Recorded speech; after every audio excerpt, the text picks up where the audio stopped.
First, live, local. This is Fox 12 Now. If somebody told me as a kid that they would be announcing the WNBA coming back to my hometown in a restaurant that I helped build, I'd be like, there's no way. Now on the Epicenter of Women's Sports podcast with Karina LeBlanc, the visionary behind the world's first bar that only shows women's sports. So when I think about the sports bra and where it is in the movement of women's sports, it's not only giving fans a place to be and celebrate, but it creates fandom. Jenny Nguyen explains what inspired her to open up the sports bra and why she's taken it across America. People want this. People feel like, not even that they want it, they feel like they need this space to exist in their communities. She also speaks about some of her favorite moments with the stars who walked through her door. So the six top, Sue Bird and Diana Taurasi all did shots. And I was just like, We're good. unsure if this would be happening at any other bar. Yeah. Right? Like, this is the sports bra. This is a moment. So Jenny Nguyen, exceptional finale guest. She brings culture, community, national relevance, business insights, and identity all wrapped into one powerful story, which we're going to hear today. Let's talk about you. The founder of the sports bra, a global sensation. She sparked a worldwide cultural shift of how women's sports are watched and valued. From U.S. to Europe to Australia, media outlets talking about her.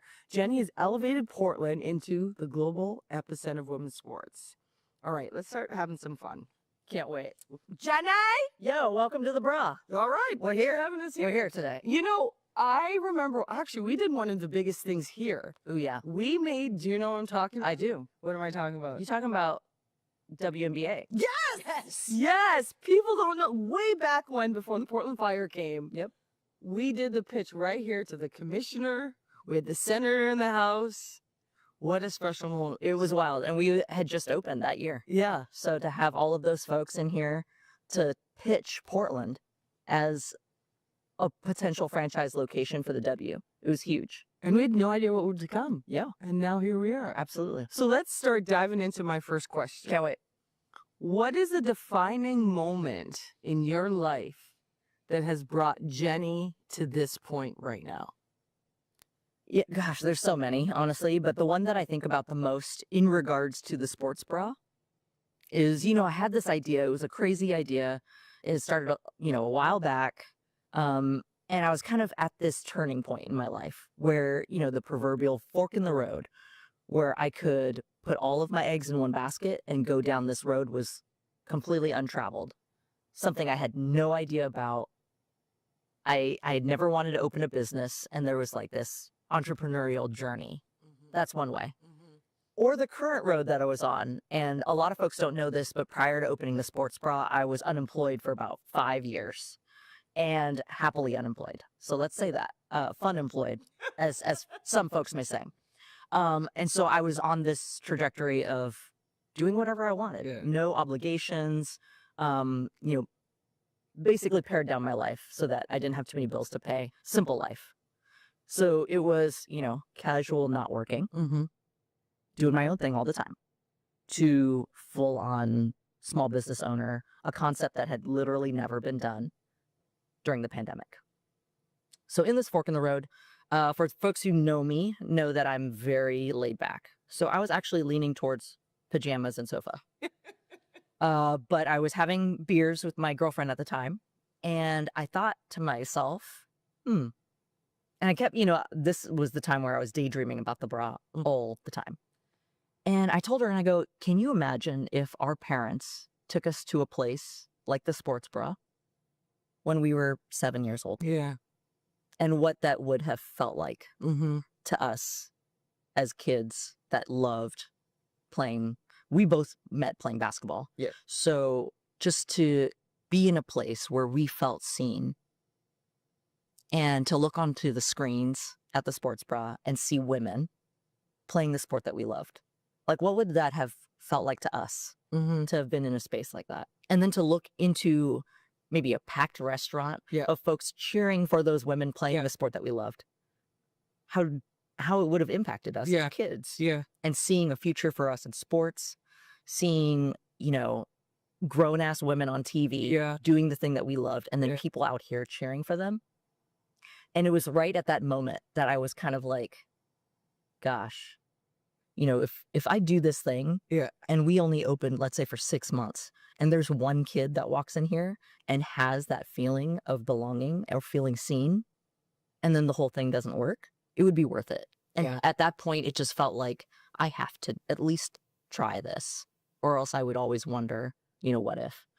So that to me was kind of the turning point of me being like, this crazy idea to, okay, I'm going to give this 150% because I think it's worth it. Yeah. And to me, it was almost like this lesson of, when I think about what I'm willing to do for myself.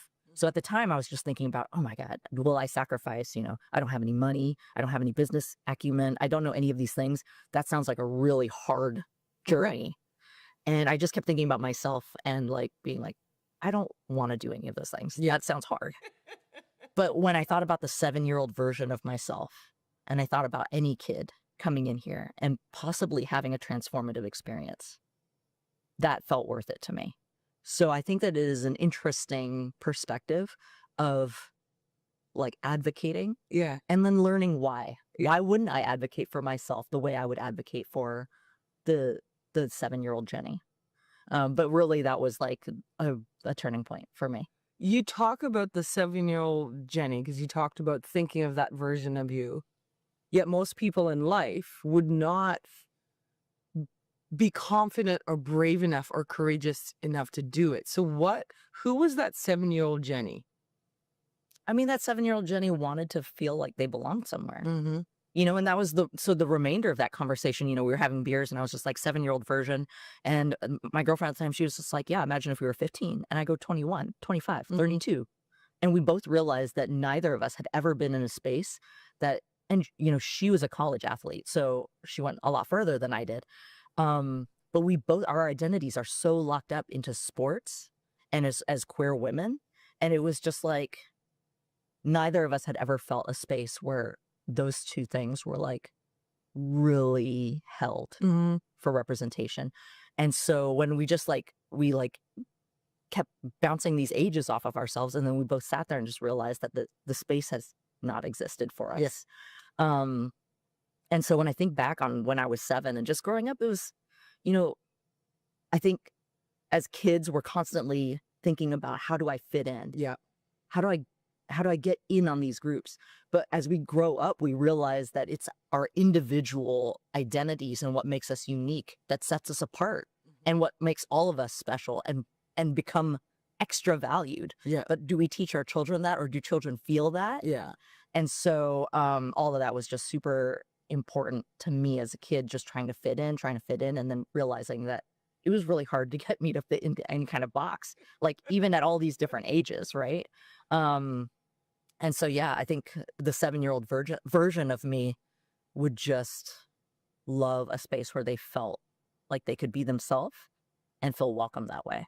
Do you ever sit back? Because I think we're both, the 7-year-old version of me, I was shy, couldn't get me to speak, which you laugh because we're everywhere together. And I'm not shy, but I think about that version of me, and you talk about it, representation. You have to see what you want to be. You have to believe in it, but the importance of actually creating a person or space that a young version of you could see. Expand on what right now you would say to that younger version of yourself, and then most importantly, what that younger version of yourself would say to Jenny today. I mean, honestly, it is such a long journey, and I feel like I'm still on it. Yeah. Right? Constantly trying to find myself, who I am, and feel comfortable in my own skin. And I think that is a journey for everybody.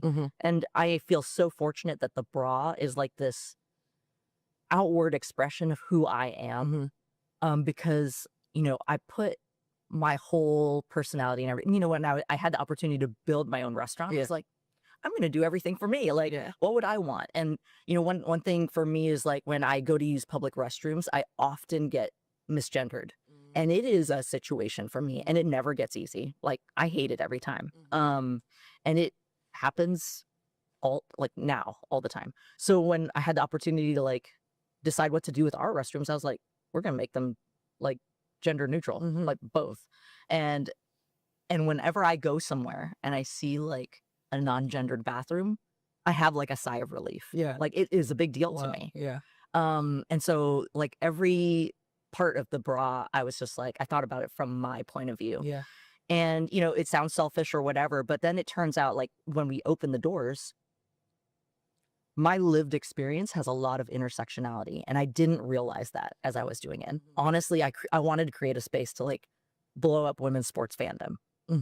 I didn't think about I was opening up a space for queer folks because I'm a queer person. Yeah. I didn't think about opening up a space for people with dietary restrictions or, you know, because I eat gluten-free and I'm dairy-free. Like these are just parts of who I am. And so I'm just like, oh, we're going to make this menu this way.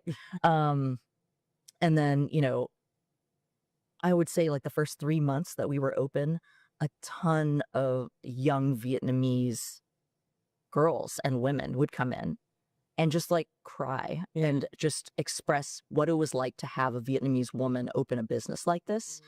And it had never occurred to me that, I mean, I know what I am, but I also didn't think of the bra as a Vietnamese owned, you know, business that was opening up in Portland. So it was just like all of these intersectionalities. And so the welcoming and the warmth and the celebration and acceptance of the sports bra that has happened, it has helped me to grow my self-love and my confidence, because really it is a reflection of me.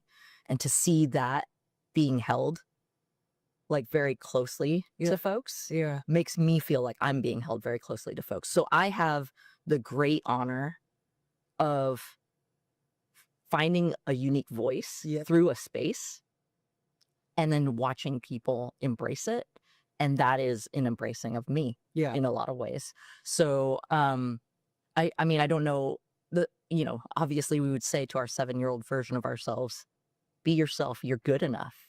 You know, you're everything that you're supposed to be. Like lean in. Yeah. That's what's going to make you special. And I think that there were people who told me that, and I was like, no, I don't want that. I don't want to have an accent. I want to learn English. Like, my parents didn't speak English when I was in the home, and I'd just be like, speaking, you know? Yeah. And just like, I grew up eating Vietnamese food every day, and I'd be like, I want mac and cheese and like hamburgers and like all of the things. And I just wanted to fit in. And basketball sports was actually my way of fitting in, because, you know, my parents worked multiple jobs to put me through private school, like in elementary school, and we were like poor. And so, you know, I played basketball so that people like wouldn't see that part of me. And it was just like all of these ways. And I like knew I was a lesbian like really young, and I just played basketball so that I wouldn't have to talk about it, or like it wouldn't be weird. People would be like, Jenny, why don't you have a boyfriend? And I'd be like, oh, I'm too busy playing basketball. You know what I mean? Like it was just like an easy way for me to hide. Yeah. So it was partially that, and partially just something I absolutely loved, and I found myself in it. And later on, I realized that I just love being part of a team. Yeah. You know, it's crazy because I joke, we do a lot of events together, and we always end up on our own talking and catching up. Sure. And in this conversation, you're saying some things, because when I was younger, I remember I used to have short hair, and I didn't have earrings in, and I ran into a bathroom, and an old man, like ran after me. He's like, oh, young boy, you're going in the wrong way. And I remember I cried so hard I didn't even run the race that day.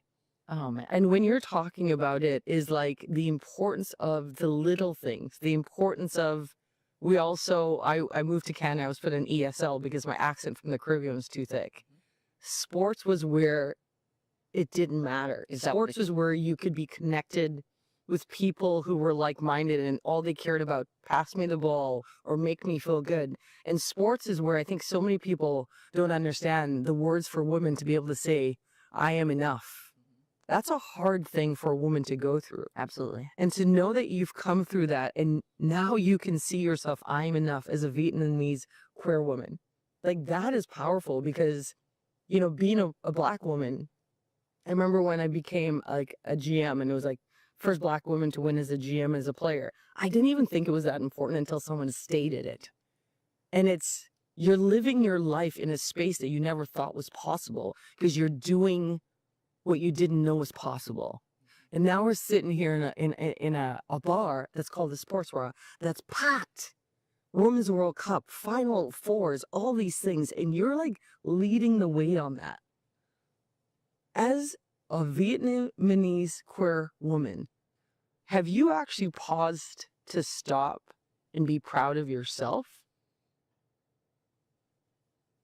I want to say yes, but mostly because people make me. You know, like I think that there's a lot of baggage, right? And I think oftentimes as women, we're told not to do those things. You know, we're told to like be humble.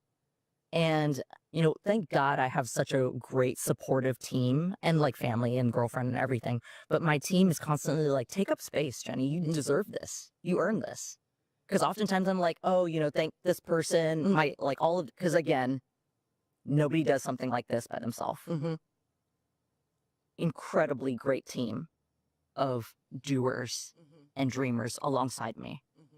And one thing that I can't state enough is that you surround yourself with people smarter and better than you at everything, right? Like I'm one person. I have very limited capacity. I don't know anything about business. So I hired and I brought on people who know the most about whatever I need them to. And they make me a better person, a better human, a better leader. But one thing that is really, really great is that we have like an honest connection and communication. And so, you know, there was something, the Rosarians, you know, the Royal Rosarians. Yeah. And every year they do like a induction. Yeah. I got this whole thing from them and I was just like, I'm not really into it. And I like shelved it.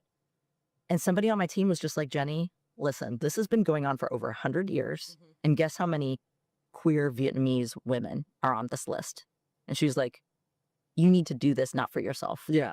You need to like show other people that they belong. And it's that mindset that I never thought of, just like you're saying. It has never occurred to me. I'm just like, oh yeah, that doesn't have anything to do with sports. It's just not my jam. I don't need to get another award, but it's taking it for yourself. Exactly. Yeah. And when I get on stage and I talk about that, more often than not, there's somebody out in that audience that has never heard someone tell their story on a stage before. Yeah. They feel like my story is their story. Yeah. And every time that happens, I remember that this is bigger than me. Your story is their story. So do you think the sports bra would have been it if it wasn't done in Portland in the beginning? Oh gosh. You know, I think that I truly believed that before I opened. Because, you know, I was born and raised here, so grew up my entire life here. And from a super young age, I witnessed Portland showing up for women's sports. My dad was a huge soccer fan, so he took me to University of Portland games when I was a kid. Yeah. And those stands were packed. And, you know, then the Thorns, and it was just, we defined women's sports fandom with Thorns, right? Yeah, we did. And then the Fire the first time, the Portland Power, we went to all those games. My dad and I went to all those games, and there were thousands of people. Yeah. And so when I got the idea of the sports bar, I was just like, you know what? If it doesn't work in Portland, I don't think it would work anywhere on this planet. But the moment the idea of the sports bra kind of hit the news, or like that first article was published, I literally got DMs, emails, like letters in the mail from folks all across the globe talking about how the sports bra belonged everywhere. Yeah. And how they needed it there. And what I felt was like a Portland special like sauce around women's sports fandom is actually quite universal. Yeah. But I can't think of a better place to launch the sports bra than my hometown of Portland. You know, I've been saying this is a global epicenter of women's sports. And people are like, why? And you talk about our success, all the teams that you just talked about from university, professional level, how our fan base shows up. This is here in Portland. You get global letters, and it go into the conversation of like, hey, we're doing something special. Elizabeth Lindsay, one of our most recent guests, she said, fans have been telling us for a long time what they want, but we just haven't been listening. You decided to take this idea, and she talks about it not being a moment or movement, but a platform. And you took this platform and made this of it. What has been the most surprising thing in doing this business? Yeah. I mean, there's been 5 quadrillion surprises. But one of the biggest things that I think kind of blankets all of it is that when a space that had never existed before gets created, it redefines what's possible. It literally redefines what's possible. There are people who had never considered a sports bar that was dedicated to women's sports. And when you create actually 4 walls that is dedicated to that, the things that align in this space, they may or may not have anything to do with women and or sports, but they belong here. And so the amount of opportunities that we've had to host events or work with partners, organizations, nonprofits, leagues, teams, you name it, there is an entire almost universe of connection that I don't think could be housed anywhere but a space that was created for the dedication of like women's sports fandom. Like a physical one. And so, I think I described it once as like that Hadron Collider, you know, this giant thing, and you shoot one particle this way and you shoot one particle that way. And let's say one is women and one is sports. And they spin around and around, and at one point they collide. And that collision basically creates a quadrillion opportunities. And that to me is the sports bra. It's crazy because you say like opportunities, because I think about what we've created, right? When we are talking about the performance center we're building, and you literally simplified it saying it's 4 walls and it's what happens inside of that space. And as you know, we'll be having 2 teams. We'll be having like a building specifically made for women. And if I think of what you've done in the space, the moments you've created, the joy that you've brought, that excites me for what will happen there. So let's go into moments you've created. Like share a story of a moment that you created that like brought you to tears. And then a moment that you created that like basically made you just gasp and be like, is this really happening?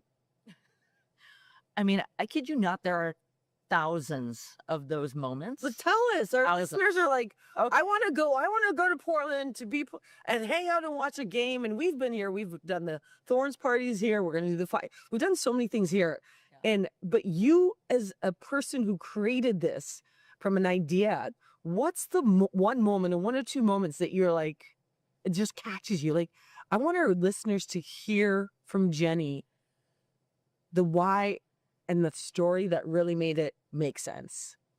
Okay, I'm going to try to pick a couple because, again, there are thousands that are very, very important. And listeners, don't be sad if your story's not picked.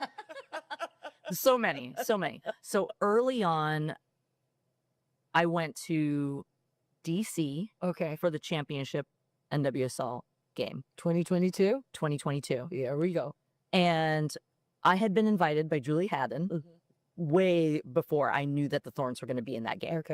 So I'm like super excited. The NWSL is inviting me to DC to attend this championship match.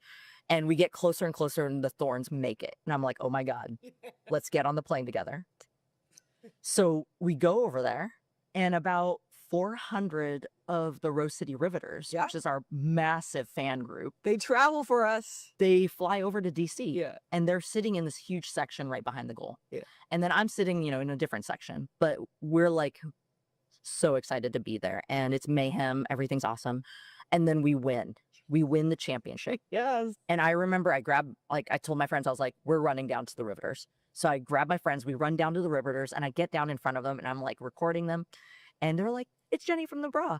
And we're like cheering, and fireworks are going off. It's mayhem, right? I'm so excited that I get this opportunity to be in DC with the team, with the fans, and share this moment. And as I'm recording this video, I get a FaceTime call, and it's a server here at the Bra. So I open it up, and this place is jam-packed. And she's just like, we won.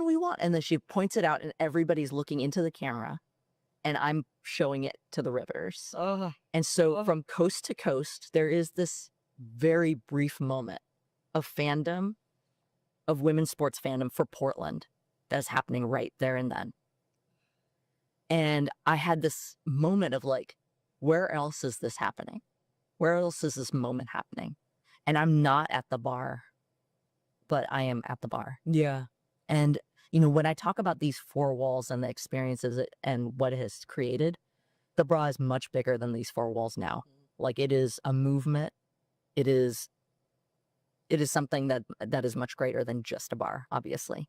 But that is one, and that was an early moment where it was just like, it transcended, lots of things at the time for me. And so that stands out in my mind, and I will never forget it. And I wish I'd reported the FaceTime, but I didn't. It was like 30 seconds of just everybody screaming. It's so crazy because, again, it talks about the depth of winning a championship in the city, because obviously being on the team and being able to come back to the city, you get to experience the city. But I think what the athletes always know is that, like, wearing that badge in their heart is they're representing the culture and the fandom of women's sports in this city. And I'm like, you'd think I knew the story. I actually did not know this story, which is absolutely incredible because, like you said, nowhere else could you create that moment where so many people were connected. Our fan base travels like crazy, but then back home, they felt like they were part of it. Yep. And that's what makes all of Portland special. Totally. So what are you learning about our fans? Because you have a unique lens of, obviously there's research, there's data, we know about the stadium, but what are you learning about our fans through those that walk through the door or the ones that send you letters or, hopefully they don't show up at your house door, but show up here.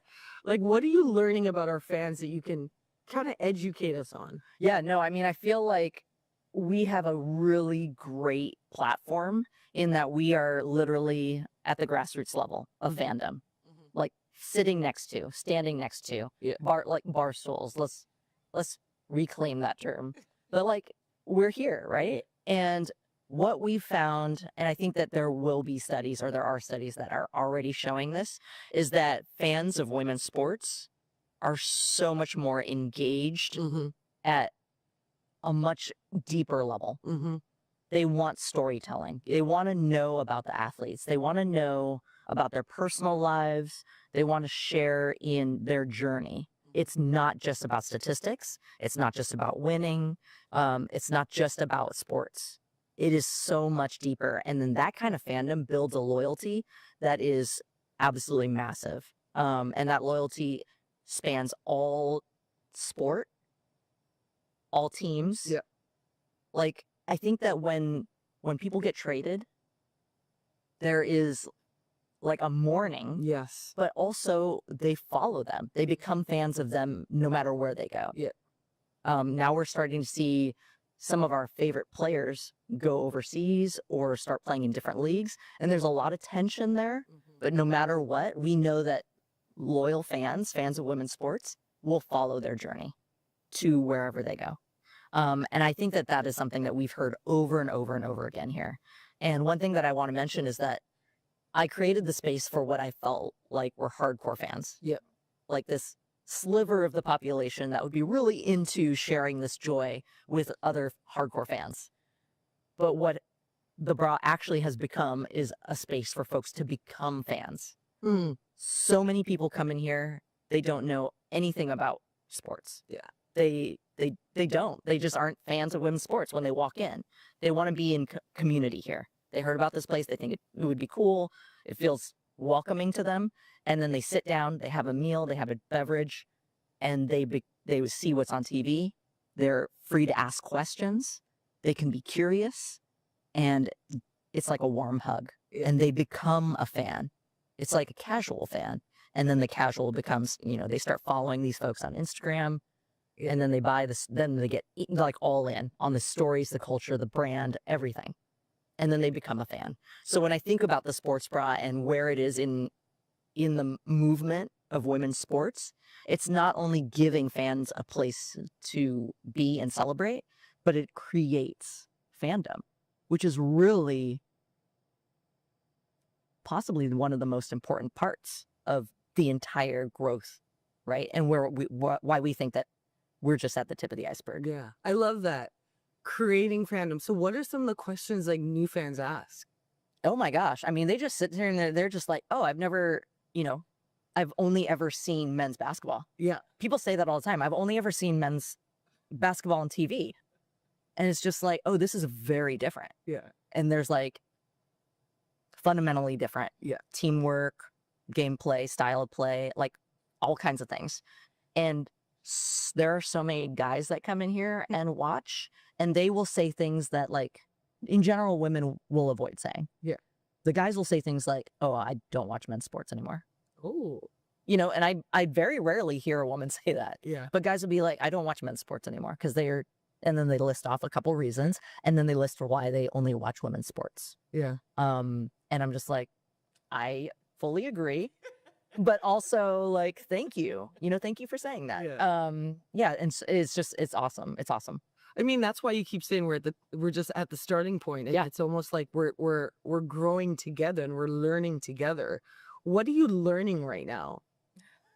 Like, you as a human I mean, constantly learning. I would say that my learning curve in the past. So we opened in April of 22. Mm-hmm. So we haven't even been open 4 years. So in that span, I've, relatively learned how to run a restaurant, scale, expand, be the face of a brand, kind of like you, except I didn't grow out of it until the bra happened. Pretty shy, pretty introverted, really a back of the house personality. Yeah. And so when the bra landed, I had to step in front and very outside of my comfort zone. So learning all of those things, but learning a ton about myself and our capacity. Like, that's something that I talk about often, is our capacity to grow as humans. Yeah. Like, if I look back 5 years and say, Jenny, in 5 years, you're going to know how to do these things. You're going to believe in these things. You're going to know this about yourself. I'd be like, you're thinking of somebody else. That ain't me. You know what I mean? Yeah, totally. But so I had this dream, this vision of the sports bra. And people always ask me, where do you see the sports bra in 5 years, 10 years, 20 years? And I think when, I can't say that I am a parent, but I've never had my own child. Let's say that. But the bra kind of feels like a baby to me when I had it. And I think that when people have children, of course they're going to want their child to, like, do these things. Yeah. And they'll have, like, a vision for them. Yeah. But really, that child's going to grow up to be whatever it's going to be. Yeah. And your job is to nurture it. Yeah. And, like, kind of get it in the right direction. And that's all I can do for the bra. Is just, like, from the moment those doors open, this baby has been completely different than what I had imagined. And I will never say that I know fully what it's going to be, because it has taken just dramatic steps in different directions that I had no idea about. And so for me, it's just like, okay, how do I nurture this baby? How best can I get it to where I feel like it wants to go? Mm-hmm. It's not about me. Yeah. It's about the bra. And really, it's about the fans. Where do the fans want the bra? And that's the only reason why I went from, like, one to franchising, is just like impact. Yeah. People want this. People feel like, not even that they want it, they feel like they need this space to exist in their communities. And I was just like, okay. It's beautiful, because I don't think we all know that women's sports will continue to grow, but we don't know where it will grow into, which is exactly what this is, right? Just nurture. I thought you were about to do 6, Nurture, 7, just baby it. 6, 7, 6, 7. I'm tired of hearing that one. But, like, how about, like, when you start to think about where you've grown as a leader, right? Because I think some of our listeners are leaders, and they're trying to also learn through you. This is beyond your wildest dreams, and it's going to continue. How do you went from single to franchising. What are the lessons in leadership that you have learned that were the hardest to learn, that you think have set you up for more success? I mean, again, I feel like a student all the time. Like, I feel like I don't know anything. Mhm. Like, I'm constantly learning, constantly learning. And it's not until, I'm in a room and I have to like talk to somebody about something that I'm like, oh, actually, I do know these things. Totally. But up until then, I'm like, do I know? I have no idea. Yeah. But I would say the hardest thing right now that I'm struggling with, and I feel like it's very new, is going from an operator mindset to a CEO mindset. Yeah. Because my only career prior to this was in kitchens. Mm-hmm. And that was, I started as a dishwasher prep cook. Yeah. And then I worked my way up over the course of over 15 years to an executive chef position. But as an executive chef, I had 75 employees, but I knew how to do every single person's job. And I would get in there and I'd be like, oh, you don't know how to do this? Let me show you. I'd go back and do dishes. The dishwasher would break. I would fix it. Like that was how I led. I led by example. As a CEO, now I have people who work for me who have literally decades of experience in fields I know nothing about. Yeah. How do I become a leader for them? And that was a big struggle. And I have, we hate the term imposter syndrome, Mm-hmm. but I have big time insecurities around lots of things, but particularly when I started to hire folks. And I was just like, how do I lead you? And I don't know what you do for I don't understand the mechanics of the job. And so, again, thank God I have a really fabulous team and we have really great communication. They basically had an intervention for me one day and they were like, listen, Jenny, we know you're struggling with the CEO thing. And it actually was because I brought them together and I was like, hey, you guys listen, I don't think I'm cut out to be a CEO. Like this was a real conversation that happened. Wow. I was just like, I understand that I'm the visionary, that I'm the leader of this movement and the sports bra, but I don't have any business acumen. Like I don't know how to be a chief executive officer. Yeah. And they were like, no, Jenny, we only want to follow you. And you're the CEO because you are the CEO. You don't need to become a CEO. Are there tools and things you need to learn? Yes, absolutely. Mm-hmm. But they basically had an intervention and then they introduced me to several folks who are like CEO coaches, leadership coaches. Yeah. And I was just like, didn't know that was a thing. And so I met up with a few and I took on a CEO coach and it was absolutely game changing. And they were, they introduced me to other CEOs. And so like talking to other people who are sitting in amazing, successful, huge companies that have exactly the same feelings that I have is mind blowing to me. Yeah. That you look at them and you see all of the success. Yeah. And when I have a conversation with them, they feel all the same insecurities that I have. Or like they went through the same battles that I'm going through now 15 years ago. And so that feeling of being less alone and realizing that this is a journey that so many people have actually taken, maybe not with exactly, obviously, the sports bra, but in some form or fashion. And so just that kind of outreach and knowledge and feeling like you're not alone. Yeah. Again, that CEO position is something that I'm just starting to like try to figure out and lead.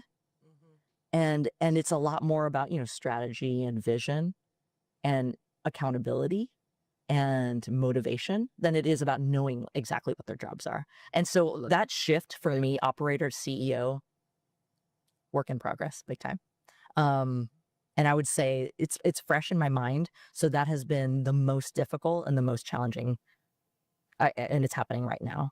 But obviously in the beginning, everything, because I just didn't know anything. Somebody had to teach me how to wait a table. I'd never waited a table. I'd never dealt with money, like cash handling. Yeah. I'd never tapped a keg. Yeah. Like all these little really simple things that happen out here. Yeah.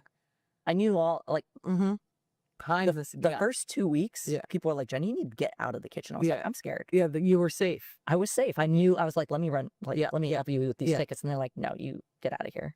Getting comfortable is uncomfortable. I think it's so many things.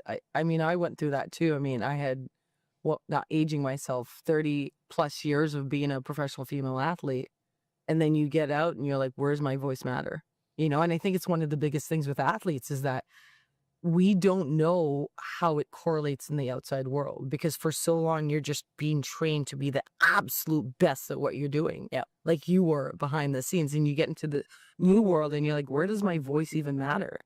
but it's having people around you to help you see the power of who you are. And now you're sitting down with people like Alexis. I remember seeing that. Like Karina. Yeah. For real, let's be real. Thank you. I'll pay you for that later. But like you're sitting in these meetings with these people that have changed women's sports and been an advocate and a voice, and you're right next to them. That has to feel special because you took that leap of faith, right? Yeah. No, I mean, it's unreal. And, I pinch myself sometimes and sometimes I go home and I'm in bed and I'm like, is this my life now? Like for real. But it's so beautiful because I have such gratitude to be able to share conversations, like real conversations with folks where this is their journey. Like women's sports fandom, growth, equity. Like this is their life's journey as well. How about athletes? What athlete have you met that has been cool and why? So many. I mean, gosh, I would say that one of the ones that stand out in my mind just because they were so cool was we had Dee Richards here. And she came in for Sweet 16 watch party here at the Bra. And she was just like, oh my God, I've been reading about you. Congratulations on all this stuff. She knew the ins and outs of the Bra and she was just so chill. And, to me, she's like this glamorous, like amazing, legendary basketball player and just gorgeous. And I was just like, up, up, up, up. But it was awesome because she was just like, I know that there's grilled cheese on the menu, but it's in the kids section. She was like, can I order that? And I was like, girl, you could order whatever you want. And so, I waved somebody down. I was like, Dee wants a grilled cheese. Make it the best, And so out comes this grilled cheese. And literally, I think Jonquil Jones was here. I think both Bahamas. NECA and Shanae were here. And the grilled cheese lands in front of Dee and they're all like, I want one of those. And so there was just like a round of grilled cheese sandwiches. But yeah, that was just such a great like reminder of just one, how the story of the sports bra is known out there in the world. Yeah. Like I would have no idea that somebody like Dee would have heard and read and be interested about the sports bra. And then also that we're all just regular human beings that are doing really amazing things. And that if we empower other folks to continue to use their voice, live in their authenticity, that they're going to be right alongside of us, right? And they all love grilled cheese. And we all love a grilled cheese. All right, let's get into rapid fire. Okay. Speaking of grilled cheese, what is the craziest dish on the menu? Craziest? Huh. That's weird. Well, I will tell you a dish that is signature, and it's mom's baby back ribs. Okay. So it's the first item on the menu. It is literally word for word my mom's recipe for a classic Vietnamese dish. That is this is a deep story. It is my favorite dish. I grew up eating it. It's called thịt kho, but the main difference is that it's pork butt in the original recipe, and here I wanted like finger food, so it's baby back ribs, pork. Ooh. But it was the dish that I learned how to cook first and kind of launched me into the culinary arts. Wow. So that dish, thịt kho, baby back ribs, it is spectacular. It will be franchise, like we're franchising out that recipe. Wow. Like it'll be in every location. And it has roots deep down for me and my mom. And when you felt you belonged. So you talked about your mom having your shrine at home. Oh, yeah. We're laughing at this because my mom has a shrine of myself at home, too. This is what moms do. You've got a documentary, hopefully, putting the positive vibes out. All right, coming back. All-time walking guest that made you go, yes.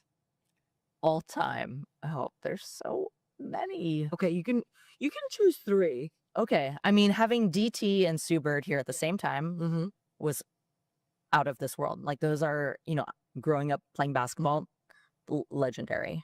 And I will never forget, there was a table right over here, a 6 top, and they were like, will you do shots with us? And then the bartenders poured shots. And so the 6 top, Sue Bird and Diana Taurasi all did shots. And I was just like, We're good. unsure if this would be happening at any other bar. Yeah. Right? Like this is the sports bra. This is a moment. So I would say that those two are Because they're celebrating you. Okay. Top two. Jeez. top two. What song instantly changes the vibe of the bar? What song? Mm-hmm. Oh my gosh, that's a random one. Of course, that's why it's called Yeah. fire. Rapid fire. I don't know. I have no idea. I have zero idea. I feel like the vibes are just legit in here no matter what music is playing. But every time there's a championship game, Yeah. the bartenders are always looking for a song for the winning team that has like the word or the team or the city in the lyrics. Okay. And then they So I think the first fire game, we've got to have a boop song and play that. And then that should be like the anthem. I thought you were going to tell us what that song Oh, is. I don't know. The first song, I can't sing. Are we allowed to sing? It should be rapid Should we fire. sing Yeah. Alicia Keys? Girl. This girl is on fire. Go ahead. You have to No, play my- no, I cannot. Can't leave me No, hanging. I will. Okay. Favorite sports moment of all time? Of all time, probably the one that I think about that opened the sports bra that helped me plug the idea in my head. 2018, Enrique, Ooh. last second game-winning shot, Notre Dame versus Mississippi State. Wow. Wow. Because that moment led me to the idea of the sports bra. And that led us here. Wow. So I would say that to me, that is a legendary game. That will forever have changed your life. Yep, forever have changed my life. How about as the young basketball player, Jenny? Like my moment? Yeah. Oh man, yeah, Dad knows this one. He caught it on video. Well, mostly because then he started screaming and then the camera just goes sideways. But okay, so I played in high school. I was at Fort Vancouver Mm-hmm. in Vancouver, Washington. We were the worst team in the district, dead last. And we were playing a spirit game. I don't know if that's what it was called, but it was like one of the biggest games where everybody shows up and like wears, the gear for the high school. And it's like a contest between student bodies. Yeah. We were playing Hudson's Bay, which was the #1 team in our district. And we were playing at their home court. So it was absolute packed. They opened the rafters on the second level because there was thousands of people there. Anyway, everyone's expecting us to get absolutely handed. The last time we played Bay, I think we lost by 45. We get out there, and we hang tough. And we like triple team their best player, Chantel. Chantel actually ended up playing in the W. But anyway, we're neck and neck. Like everything's fine. And we have a best player, Sarah, and she's a center. So there's this last play of the game, and we're down by 1. Very last play, couple seconds left. Coach calls timeout. We draw something up for Sarah. It's like, screen. She's going to get the ball in a layup. Bay puts everybody on Sarah. Underneath the hoop, stops the ball. Everybody crashes. There's no way Sarah's getting that ball. I'm out on the 3-point line, like, waving my arms. And finally, they chuck it out to me. And I just remember I take one dribble and I just launch it. And it just, as it's going, it's up in the air. I'm thinking, oh shit, this is going to go in. And it goes in. And I feel like I full on blackout. Like the rafters clear. It is insane. So we win by 1. Yeah. It is pure insanity. And I remember looking at the ref, just waiting for him to show that it counts because the buzzer went off at some point. And I'm like, I'm pretty sure I launched it before the buzzer went off. And I look at him and he counts it. And I just remember getting swept up. I got carried off of the court. It was a whole situation. It made the paper, it was in the Columbian. I was the player of the week. And literally we were the worst team, but we won that game. And my dad, that night I couldn't sleep. I was so. How old were you? I was 17. Oh. I think I was a junior or senior. Yeah. And I was in bed just reliving it and just so proud and just being this is it. And I hear boom, boom, boom, boom, boom. And door cracks open. It's Dad. And he's just I can't sleep. I'm so excited. And he crawls into bed and we just talk basketball. And we just talk basketball until we both fall asleep. Oh, Yeah. that's a beautiful story. Yeah, it was legit like my best basketball moment personally. Like Yeah. the game winner, like didn't matter if we were last. It didn't matter if I had a 48% free throw shooting percentage, which is true. Yeah. But it you was won the awesome. spirited game. Oh yeah, and But like just look at how like that's left with you for like now. oh, Like, absolutely. Yeah. Absolutely. all right. What's one thing you wish men knew about women's sports fans? That men knew about women's sports fans? Mm-hmm. That's also a random question. These are rapid fire. I think that it's good for everyone to know that women's sports fans know sports. Yeah. They don't need to be like pinked and shrinked or whatever people say, or like cutified. No, they know women's sport. They know stats. They know, strategy. They know what's going on from front office, from like all of it. Mm-hmm. Like all that knowledge is there and then some. Yeah. Because there's the deep dive into who people really are, right? And I think that is massive. At the same time, you kind of talked about this earlier. Why is it important to have men be women's sports fans? I mean, it's going to take everybody, right?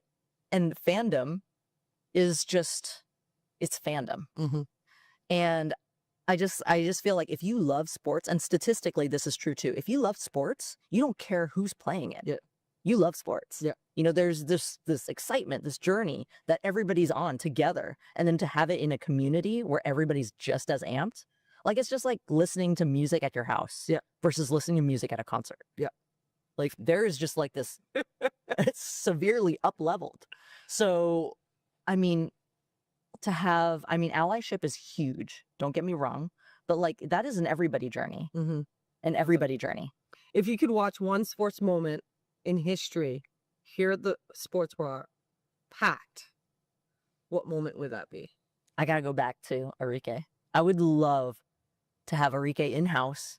We have that 2018 game on all screens, packed house. I mean, honestly, it could be like an homage to Enrique. Because I don't know if you know this, but that semifinals game that got them to that game, she hit the game-winning shot. So to have back-to-back game-winning shots, like that's insane. Last one. If you could sit down and watch sports with one person, dead or alive, who would it be? Michelle Obama. Oh, that's a good one. Why? Mad crush. Huge mad crush. I just want... I could get teary thinking about having a beer and just watching a basketball game with her and like high fives and us shouting at the refs together. We would have just such a good time. I just feel like, I guess it would be a date. Maybe I just took it to date level. I would love to have a date with Michelle Obama at the Bra watching a game. Okay, you talk about refs. Would you rather be a ref for basketball or soccer? Oh, basketball for sure. Why? Soccer's too much running. That is way too much running. And so much pressure. Like in basketball, at least there's a couple other folks out there to like take the heat for you. In soccer, oh my gosh. I'd be like, yellow card? Oh no, not yellow? Okay, no yellow card then. You're like, I ain't moving. No. All right, you're called to action. Call to action. Oh my gosh. Continue watching women's sports. Watch women's sports, talk about it. Like, one of my favorite moments, this is a random one, I was in Vegas catching an Uber from a hotel back to the airport. And I get in and I had stolen a WNBA basketball from the gym. And so I have a WNBA basketball and the guy's like, oh man, the Aces. And this guy, flannel shirt, long hair, he had like the Eagles playing on an 8-track. It was crazy. And he was just like, oh my God, the Aces. And he just knew every statistic, every player. He recapped like the last 3 games they played. And I literally was texting like my besties being like, dude, I'm having the best moment of my life in this Uber because this guy is a huge women's sports fan. Yeah. And just how normal it was for him to just be so excited. And we've seen this for decades when it comes to men's football or men's baseball or men's basketball.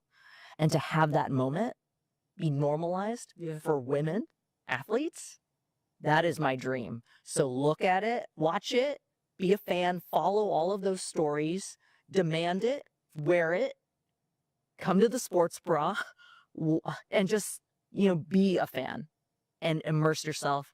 You vote with your dollars, like all of that stuff. Like that's my call to action. Just be a fan and normalize it. Talk about it, bring it up to people. Yeah.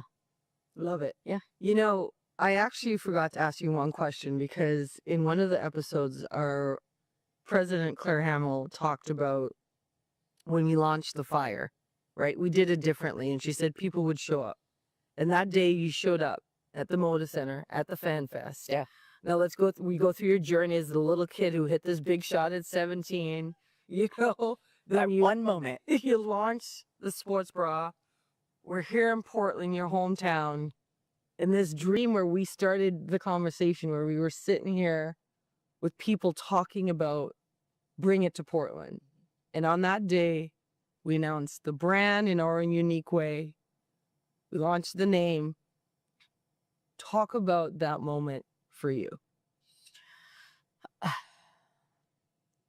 I mean, if somebody told me as a kid that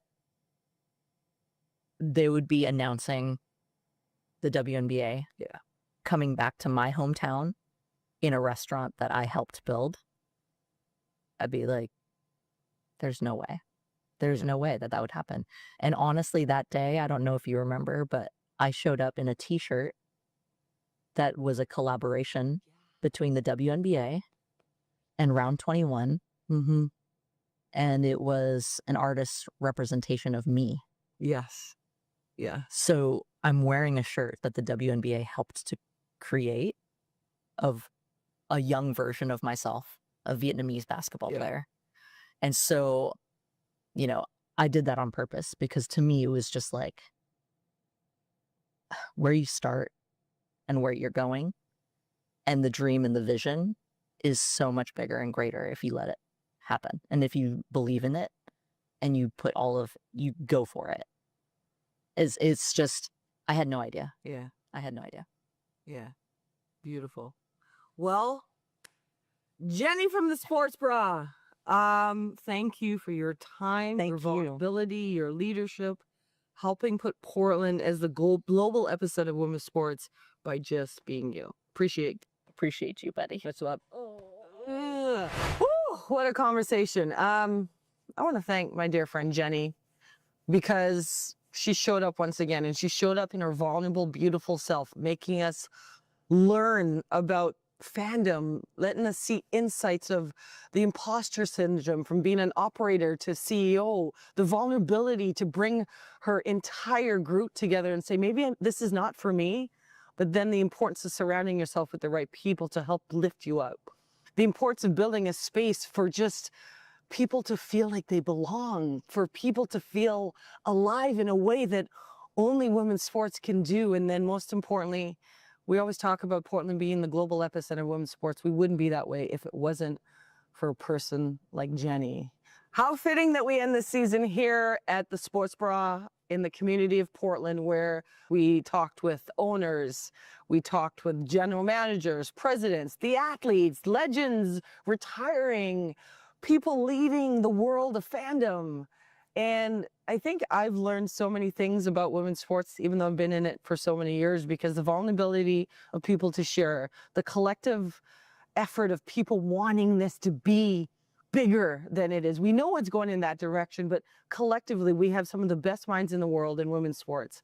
But I think the most important thing is I think of the next generation, that younger generation that shows up at games and thinks this is normal. But most importantly, everybody is a leader in this space. Everybody has a role to play in this space. Everybody has a story in this space. And we hope that after the season 1, you feel a connection to women's sports and what we're growing here in Portland like you never have. Because the conversations have been vulnerable, they've been real, they've been open. And most importantly, they've made you think just a little bit differently. We hope you tune in next season. We're so curious to hear who you want to see. We're so curious to know what you've learned. But most importantly, we're so curious to just grow with you. So thanks for tuning in. and we'll see you in season 2. Bye.